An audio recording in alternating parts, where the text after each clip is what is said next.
Well, again, I'm hopeful that I don't want the sport to have to interfere. Yeah. Because I feel like, all right, we're starting to see, okay, McLaren were very good relative to Red Bull. I mean, there's a lot of talk, so we'll get onto that as well. Like, Mercedes have talked about big changes to their car for next year. 2 side pods on each side. Yeah, exactly. Yeah. Which one on top. Top pod. Yeah, imagine a top pod. That would, they kind of have a top pod, don't they? Yeah, kind of the area. Yeah. Above bottom one, above the driver, the floor, all the pods, all the time. I think Adrian Newey's job is safe, Niran. I don't think you're going to steal that anytime soon, mate. Fuck's sake, man. I would honestly love to. I know you put your CV in last week to Red Bull. I saw you. Yeah. Listen, you got to do what you got to do sometimes, lads. I would love to just one day just try and design a Formula One car to see what the fuck happens. Do you reckon? See what it looks like. So I can't even really draw like that either. So I just love to see, like, just when like in a cartoon or something, where like a drawing just like comes to life or something. I want that. I want to draw an F1 car. It comes to life, and I just see how quick it is. It would definitely look like a shopping trolley as well. So watch this space. That sounds like a good quadrant video. To be fair, it does, mate. to be fair. You can have that one for free, Lando. Write that one down. No, because I think that also there's a quote from Christian regarding Toto saying, I'm sure he's got something that they're working on. There's obviously been quotes from Lewis saying this needs to be the best 6 months of development we've ever had. Blah blah blah. Yeah, McLaren. Like there is no. Maybe, I don't know, through ego, whether it's just believing they had a better solution, but there seemed to be this reluctance from Mercedes particularly to converge with Red Bull. And look, again, it's easy to say in hindsight because maybe they had reason to believe that they could have exploited more performance from this zero pod idea. But I think that, again, Ferrari and Mercedes should look very different next year. Yeah. 2 years, I said this like...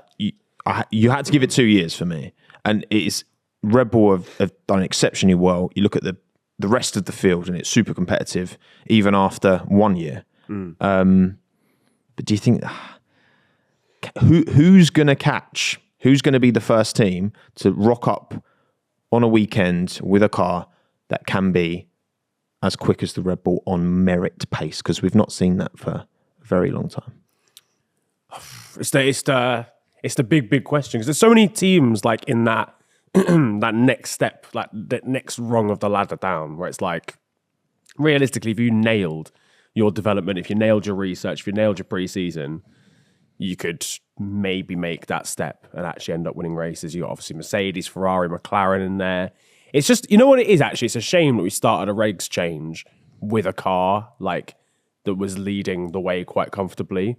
And I know it kind of happens regularly, but I feel like, the 2009 regs change when Brawn came out of nowhere and whatever? Obviously, they dominated right at the start. But then you actually got half a season and then a full 2010 season where it was just fucking anyone's game. And it is a shame that it's kind of like we're kind of having to reach that point like almost 2 years into the regs change. And Brawn couldn't develop the car. Yeah, they didn't. Yeah, exactly. Whereas Red Bull, yes, they've got their... they've got the handicap on the ATR, which is taking a little bit off of it, and that should only start to... Because I think there is a compelling case for McLaren. They've got the new wind tunnel now. They've got... they were P6 by mid-season. Yeah. So they've got a lot more ATR in the second half of this year relative to Red Bull. Yeah, a lot more crucial. ATR. Yeah. Like almost double, not far off double it would be. So I think there is a compelling case for McLaren there. Like, you look at... They're already on this Red Bull concept, so they're going to develop understanding. Like Mercedes and Ferrari, if they're going to converge on the Red Bull concept, they've not even done it yet. They don't know. Like, they've not experienced. They've not lived with that philosophy yet. That is true. Yeah, whereas McLaren have started. They might even reach, and even Aston Martin are Red Bull do as well with all the ATR they've got. Yeah. And I think Aston Martin, they came out the blocks fast, but I think that you still can't write them off, especially with Fernando at the wheel. Yeah, exactly. Yeah, and I think, again, that sort of diminishing returns thing kind of ends once there are actually returns to find. Yeah. And there are now for Aston Martin. There weren't at the start of the season. They've almost put all of this development and all this increase in pace into one idea. Kind of realize, okay, cool, that was kind of our ceiling now. And then as time goes on, ceilings raise and stuff, and there's more pace to find. Yeah, I think McLaren is an interesting one actually. Yeah. Obviously, you've always got to back Ferrari and Mercedes to build a good car because they always have recently. Mercedes, once they actually get their eye on like an ideology that seems like it's going to work rather than the one they started with these regs. But yeah, McLaren have more experience with this direction. Yeah. And it's going to be... I would love to see that driver lineup battling for wins next season. Oof. Goodness gracious. I need that. We need that. Yeah. I think that's the thing. I think Oscar's got a good head on him. He's got a very smart head on him. Yeah, facts. And I think he would, you know what, like, I know there's been a lot of discourse around George Russell recently. See, after Suzuka. And yeah, just thinking a bit more about it, I think George isn't playing the smart game, in my opinion. I think he needs to be, ultimately, if Mercedes are that team that can catch up and give, like, Mercedes understandably feel like they owe Lewis the opportunity to prioritize Lewis and get him an 8-4 title. Given what happened in 2021, you can understand why the team, and you know, he would then be statistically the greatest to ever do it in terms of world titles. Yeah. George, his time will come. He's got the talent, but the way that he's going about it at the moment, and yes, like who cares what we think as fans, right? I just think internally, the decisions he's making, I just don't think are smart decisions.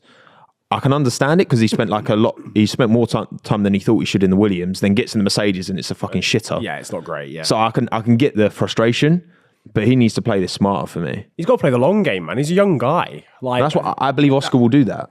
Yeah, because it's not even, I think it's just emotional because like, George, I don't know why. I feel like there's this perception of George Russell. I think it's probably because how he is, outwardly in like interviews and stuff.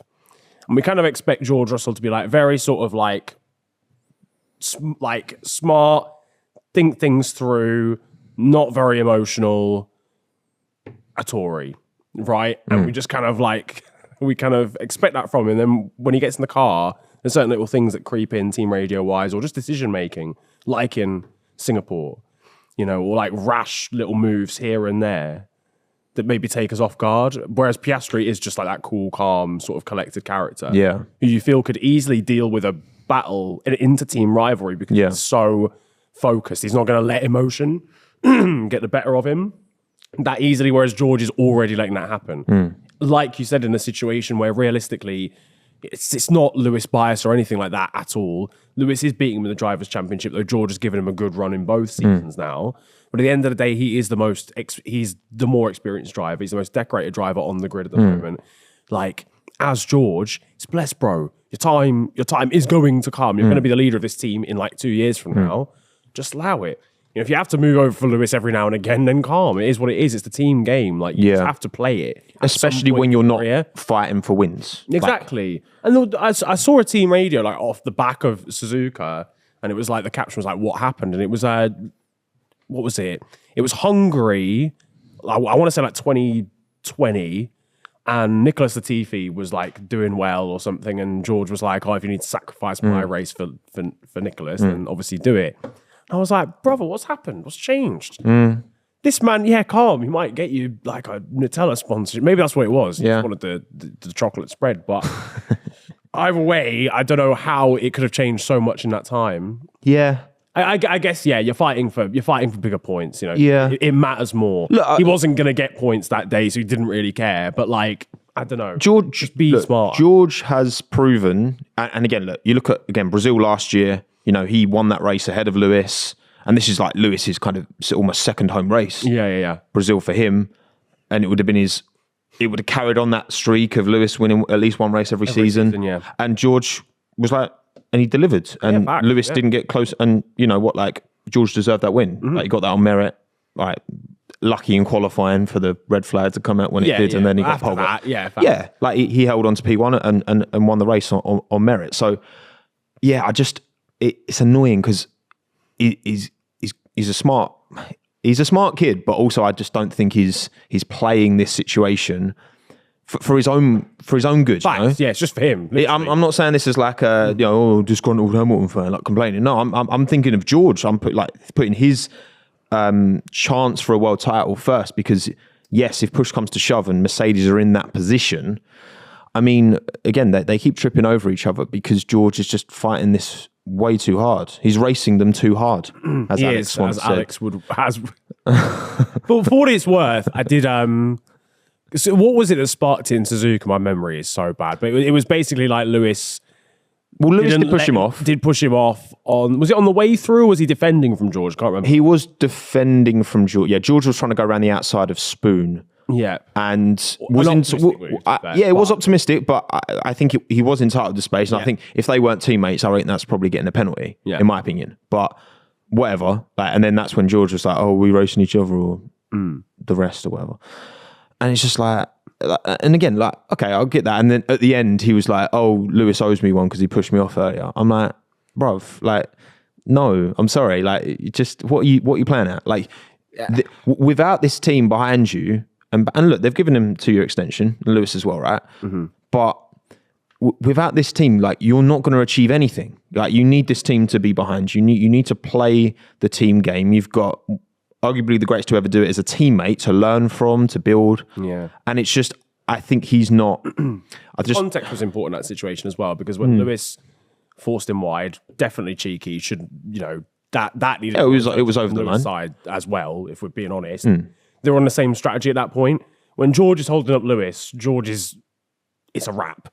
Like, he's not. And I get what he was trying to say. He was trying to say, yo, let me stay in front. He'd obviously learned from science in Singapore. Let me stay in front so Lewis can get DRS. We'll create a train so we can net gain a better position here in terms of like team constructors points. Whatever. That's how he tried to spin it. But if we're being honest, he just wanted to stay ahead.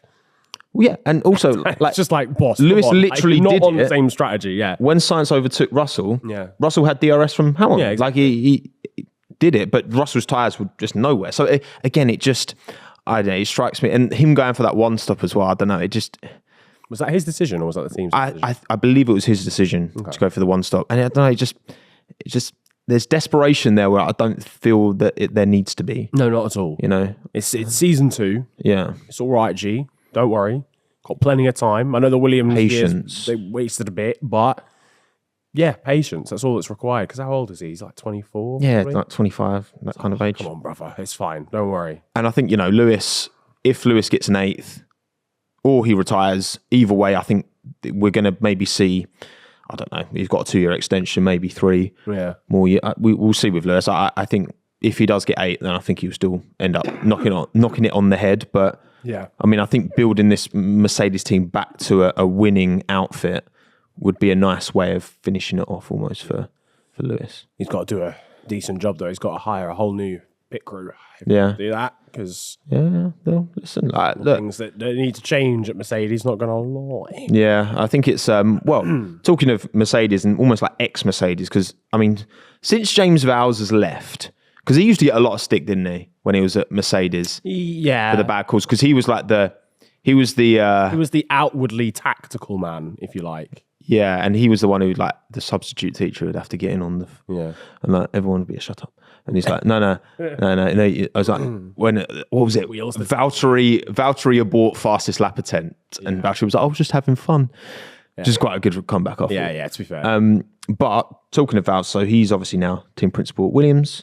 And he's come out publicly, and I respect this. Because we've given, I think Sargent fair criticism. I think he's merited fair criticism. You look at how well Piastri, Lawson doing, new peddlers in the sport doing well. He's really struggling against Alex Albon, who's, I think, is great. Do I think he's a top F1 driver? I don't. I've not seen enough to suggest that. Yeah. Maybe he is. Who knows? Maybe he is. I'm not biased. biased. As good as Max Verstappen.